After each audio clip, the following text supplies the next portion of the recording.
Fala pessoal, tudo bem com vocês? Sejam bem-vindos a mais um vídeo aqui no canal. E o Dia dos Namorados está aí. Bom, Dia dos Namorados para alguns, Dia dos Encalhados para outros. Triste, né? Mas não se sintam aflitos. Afinal, antes só do que mal acompanhado, não é mesmo? Mas vamos ao que interessa.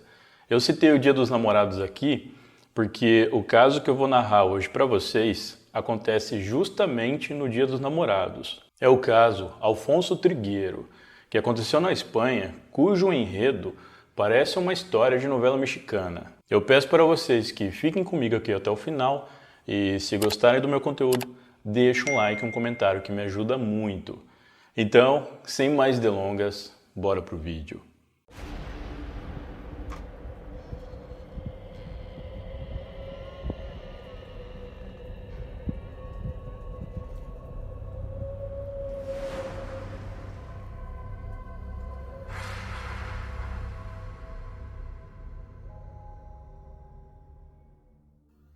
Lograçã é uma pequena cidade localizada em Cáceres, na Espanha. A cidade é aquelas típicas cidadezinhas europeias do interior, tendo uma população estimada em menos de 2.000 habitantes. A maioria desses moradores vive em casas rurais, onde praticam agricultura e também criam animais para o consumo. Por conta de ser uma cidade tão pequena, todos, mais cedo ou mais tarde, acabam se conhecendo. O local também era visto como muito seguro, já que nada de impactante acontecia.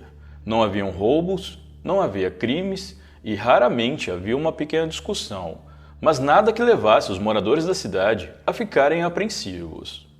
Porém, tudo isso mudou quando, na madrugada precedente do Dia dos Namorados, Rosa Duran, uma moradora local, ligou para a polícia afirmando que homens haviam invadido a sua casa e atirado em seu marido. Na ligação recebida às 3h09 da madrugada, Rosa grita pedindo ajuda para salvar a vida do seu marido, Alfonso Trigueiro, enquanto seu filho, José Carlos, aperta o ferimento na tentativa de parar o sangramento e evitar o óbito do pai. Uma equipe da Guarda Civil e paramédicos foram enviados rapidamente para a casa da família, localizada no número 18 da Avenida Hernández Serrano. Alfonso chegou a ser socorrido com vida, mas infelizmente, o tiro que o acertou na lateral direita do peito, quase a queima-roupa, foi fatal, e ele faleceu a caminho do hospital.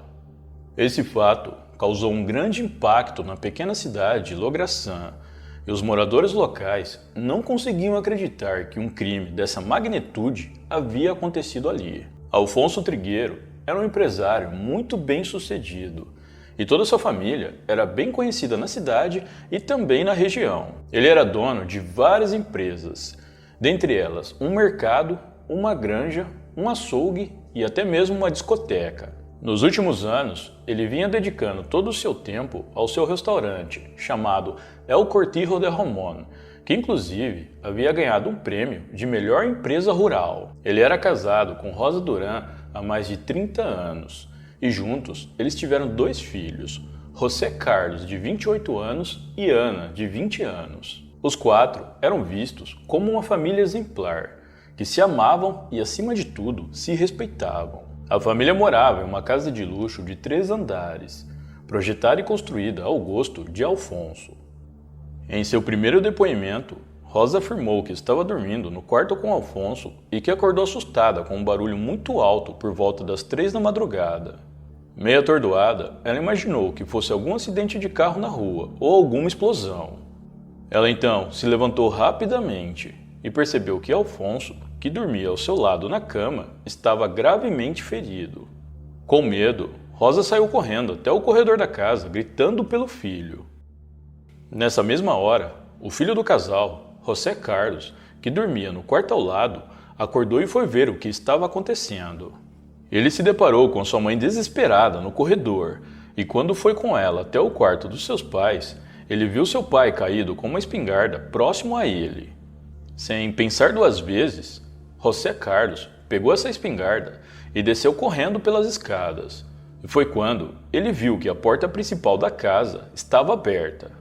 José Carlos confirmou o depoimento de sua mãe e ainda acrescentou que, ao olhar para fora, viu várias pessoas correndo para dentro de um veículo vermelho da marca Hyundai com uma placa velha. José conseguiu memorizar os números dessa placa e os passou para a polícia.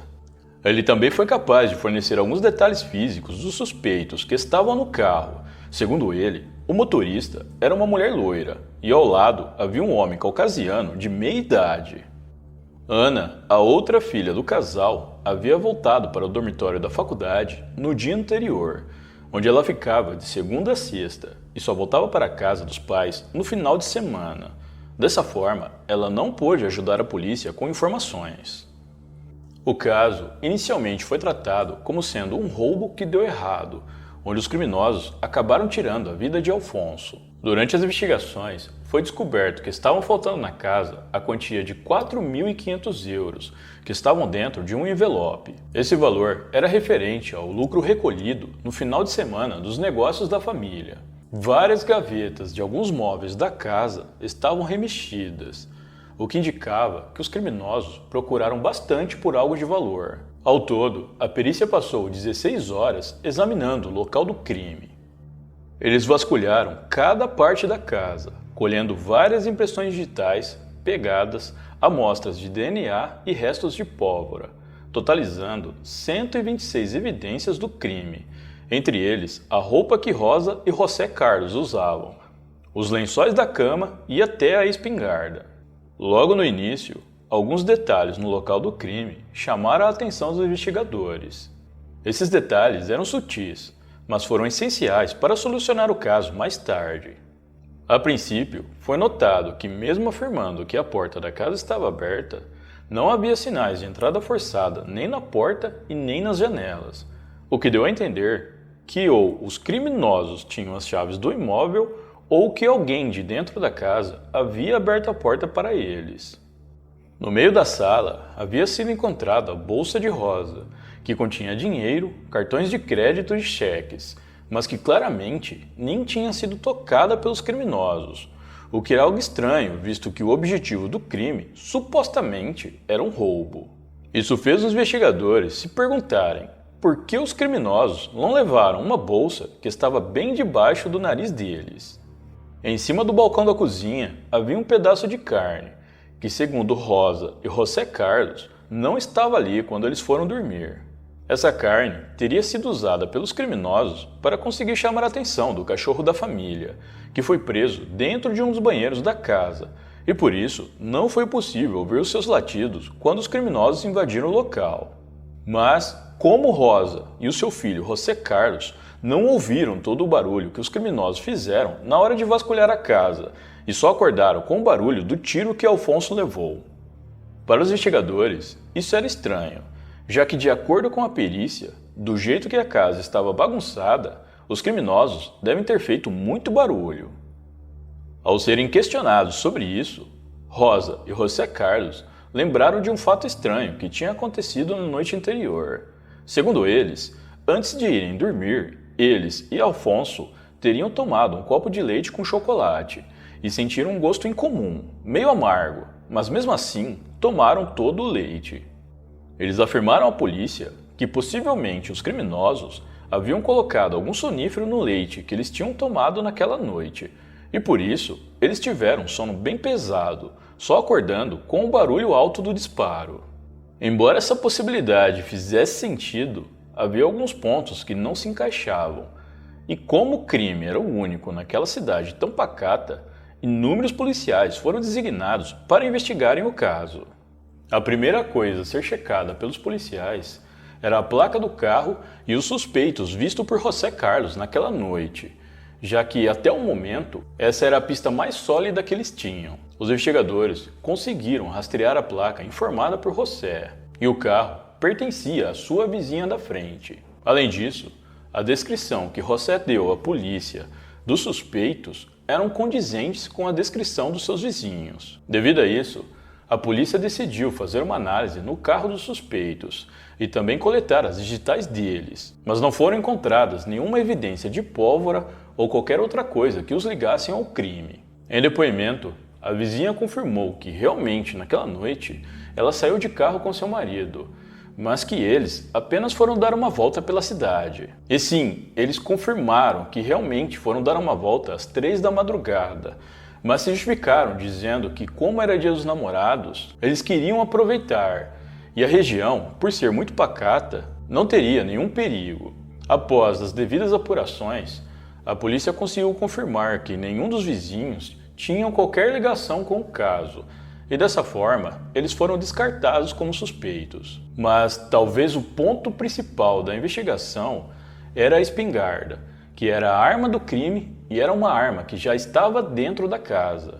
A polícia descobriu que essa arma pertencia a Alberto, o namorado de Ana, a outra filha do casal, que teria sido emprestada a José Carlos 2 dias antes, pois ele a usaria para caçar. Naquela região, ter armas de fogo e caçar é algo muito comum, mas o que não é comum nesse caso é o fato dos criminosos invadirem a casa, localizar a espingarda, atirar em Alfonso e deixar a arma para trás. Por que os criminosos não teriam simplesmente levado a sua própria arma? Por que eles não levaram a espingarda com eles? E como eles sabiam aonde a arma estava? A partir desse ponto, os investigadores começaram a suspeitar que talvez Ana e o seu namorado, Alberto, tivessem por trás do crime. Os investigadores teorizaram que quando Ana voltou para o dormitório da faculdade, Alberto, que sabia onde a arma estava na casa, foi até lá, a pegou e atirou contra o seu sogro. De acordo com os investigadores, o motivo seria porque Alfonso não aprovava o relacionamento da filha com Alberto e já havia deixado isso muito claro diversas vezes. Alberto, inclusive, teria sido proibido por Alfonso de entrar na casa da família e ele nunca era convidado para as festas e eventos que a família promovia. Eu não encontrei por quais motivos Alfonso não aprovava o relacionamento da filha com Alberto. De qualquer modo, aqui nesse ponto, os investigadores acreditavam que o caso já estava praticamente solucionado. Só que não. Alberto morava longe da residência da família e local do crime. E ele também tinha um álibi que comprovava que ele não saiu de sua casa durante toda a noite. Já Ana também foi comprovado que ela não saiu do seu dormitório da faculdade. E como não havia nenhuma evidência física que os ligasse ao crime, os dois namorados foram descartados como suspeitos. Apesar da frustração da polícia por não ter solucionado o caso em tempo hábil, eles não desanimaram e decidiram investigar mais a fundo a respeito da rica e perfeita família Trigueiro.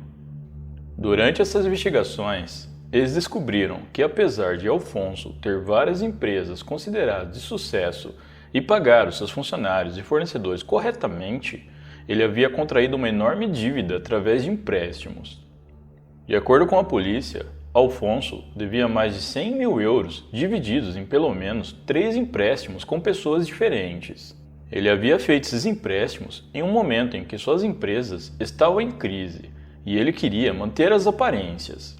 Em outro depoimento, Rosa, a esposa de Alfonso, disse aos investigadores que talvez o motivo do crime poderia ter sido essa dívida do seu marido e que os criminosos poderiam ser mercenários contratados para dar fim à vida dele. Os investigadores acharam essa teoria plausível, mas para eles, mercenários levariam as suas próprias armas, já que eles não teriam como saber que na casa tinha uma espingarda. Além disso, eles teriam arrombado a porta principal da casa e não saberiam do cachorro. Ainda durante as investigações, os policiais descobriram que a vida da família já havia se tornado caótica há algum tempo e eles estavam afundando em dívidas. Alfonso tentava esconder isso dos filhos, que não imaginavam a quantia que o seu pai estava devendo. Para piorar a situação, nos últimos meses, Rosa havia pego alguns empréstimos que somavam mais de 60 mil euros. Ela ainda pediu para as pessoas de quem pegou esse dinheiro para que elas não contassem ao seu marido. Ou seja, além da dívida de 100 mil euros que o próprio Alfonso adquiriu para manter as suas empresas, havia também uma dívida de 60 mil euros feita por sua esposa. E isso não era tudo. Os investigadores descobriram que, na verdade, a família vivia de aparências. E embora todos achassem que eles fossem a família perfeita, dentro das paredes da casa, eles eram completamente diferentes. Alfonso Trigueiro tinha vários amantes, Isso desde o início do relacionamento com Rosa, a sua esposa. Rosa sempre soube disso, mas nunca se importou, já que o seu marido tinha dinheiro e lhe proporcionava uma ótima vida. No entanto, nos últimos anos, Alfonso não se contentava só mais com suas amantes e queria experimentar carne nova. Ele então passou a frequentar aqueles lugares em que mulheres alugam seus corpos por algumas horas por um determinado valor. Aqui onde moro, o pessoal chama esses lugares de Casa das Primas, onde até o mais feio dos homens encontra um colo para se deitar. Pagando, é claro. Bom, além de frequentar esses lugares, Alfonso também passou a tirar foto das mulheres que ele contratava e guardava essas fotos em seu celular. Rosa encontrou essas fotos no celular do seu marido e não ficou nem um pouco contente com isso. Após a conclusão da perícia na casa da família, foi constatado que todas as gavetas que haviam sido reviradas só tinham uma única digital, que pertencia a Rosa Duran. No cartucho da bala que foi disparada no crime, também havia a digital de Rosa, e na arma havia somente o DNA de José Carlos, o filho do casal que estava na casa. Além disso, o pijama que José Carlos estava usando naquela noite tinha resquícios de pólvora. Questionado pelos investigadores sobre isso, ele tentou se explicar, dizendo que no dia anterior ao crime ele tinha ido caçar e que estava usando seu pijama por baixo da roupa de caça, e por isso tinha resquícios de pólvora em suas roupas e o seu DNA estava na espingarda. José Carlos, de fato, havia ido caçar no dia anterior ao crime. Ele inclusive tirou algumas fotos e mostrou essas fotos para os investigadores. Só que tinha uma questão. Nessas fotos, era evidente que ele não estava com nenhum pijama por baixo de suas roupas de caça. O lençol da cama em que o Alfonso dormia com Rosa tinha vestígios de sangue do lado onde Rosa deveria estar, e na roupa dela não tinha nenhum respingo. Isso significava que ela já estava em pé quando o disparo que tirou a vida do marido dela foi realizado, pois se ela ainda estivesse deitada na cama, como disse em depoimento, era para o sangue de Alfonso ter respingado nela. Após todas essas descobertas e algumas constatações por parte da perícia, os investigadores concluíram o seguinte: naquela noite, Rosa teria combinado com seu filho, José Carlos, que juntos tirariam a vida de Alfonso. Eles então esperaram a vítima dormir e de madrugada, Rosa se levantou enquanto que José Carlos foi até o quarto dos seus pais e disparou a arma contra Alfonso, que estava dormindo. Em seguida, eles reviraram toda a casa, colocaram o cachorro da família para dentro do banheiro e abriram a porta principal da residência. Tudo isso para simular uma invasão. Mas houve um erro aí por parte de Rosa e José Carlos. Nenhum deles saiu para fora de casa gritando por ajuda, algo que, segundo os policiais, qualquer pessoa que estivesse nessa situação faria. Ainda, segundo a polícia, mãe e filho cometeram o crime na intenção de receberem o valor de seguro de vida de Alfonso, que ele havia feito há poucos meses. Esse seguro pagaria uma boa quantia para Rosa, e ela ainda passaria a receber uma pensão de viuvez. O fato de Alfonso ter começado a frequentar a casa das primas deixou Rosa com receio de que isso estragasse a sua reputação, e com o seguro a família conseguiria quitar as dívidas e voltar a ter a vida luxuosa que estavam acostumados. Em 27 de junho de 2011, Rosa Duran e José Carlos foram presos acusados de terem cometido o crime contra Alfonso Trigueiro. Embora houvesse muitas evidências que apontavam os dois como os responsáveis pelo crime, a família e toda a comunidade local se recusavam a acreditar que eles eram de fato os culpados. Já dentro da prisão, José Carlos decidiu contar outra versão, afirmando que não tinha nenhum envolvimento no crime. Ele disse que afirmou anteriormente que havia sido um assalto porque a sua mãe o tinha convencido antes da polícia chegar que o crime foi um assalto e que alguém tinha entrado na casa. Ele disse ainda que só acordou após ouvir o disparo da arma e que a sua mãe já estava no corredor afirmando que o pai dele havia sido baleado por um assaltante. Os investigadores, estranhando essa versão, o questionaram se ele acreditava mesmo que a sua mãe sozinha seria capaz de tirar a vida do pai dele. José Carlos disse que sim, e disse que nos últimos meses a sua mãe havia ficado mais ciumenta em relação a seu pai, ainda mais depois que ela encontrou diversas fotos de garotas no celular dele. Mesmo com essa nova versão de José Carlos, ele continuou preso, já que as evidências apontavam que ele teve sim total participação no crime. Com isso, tanto ele quanto a sua mãe foram mantidos presos aguardando seus julgamentos. No entanto, no verão de 2012, ambos foram liberados para responderem pelo crime em liberdade, após os advogados deles convencerem a justiça de que os dois não apresentavam perigo para a sociedade. Eles também tiveram que pagar uma fiança no valor de 45 mil euros cada. Em setembro de 2014, ocorreu a primeira audiência de Rosa e o seu filho, José Carlos. Diante do juiz, José Carlos se retratou de sua versão anterior e voltou a apoiar a versão de sua mãe, de que criminosos haviam invadido a casa da família e tiraram a vida de seu pai.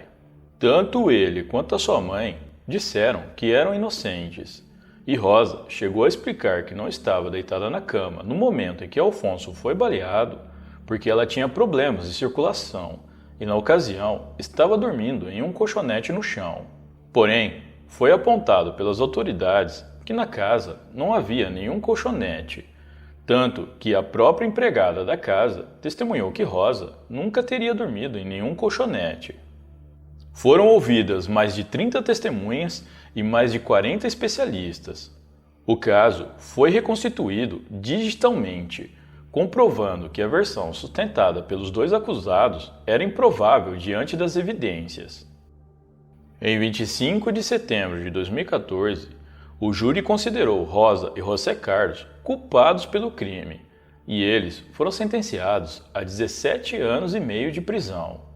Porém, a juíza responsável pelo caso alegou que, como eles ainda poderiam recorrer da sentença e não apresentavam riscos para a sociedade, os dois poderiam continuar respondendo em liberdade, mas deveriam entregar seus passaportes e toda semana deveriam se apresentar ao tribunal para mostrar que estava tudo bem.